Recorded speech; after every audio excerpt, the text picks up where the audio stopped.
धुळगाव ते मुंबई विमानसेवा आजपासून दररोज सुरू होणार। प्रवाशांचा वाढता प्रतिसाद लक्षात घेता मोठा निर्णय। जळगावमधून सध्या मुंबई, गोवा, पुणे, हैदराबाद आणि अहमदाबादसाठी विमानसेवा।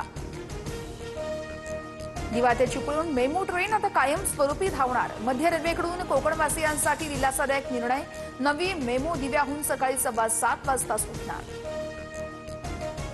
कार्तिकी वारीच्या निमित्तानं आजपासून विठ्ठल रखुमाईचं दर्शन 24 तास खुलं। व्हीआयपी दर्शन देखील बंद करण्याचा मंदिर प्रशासनाचा निर्णय। 2 नोव्हेंबरला कार्तिकी यात्रेचा मुख्य सोहळा।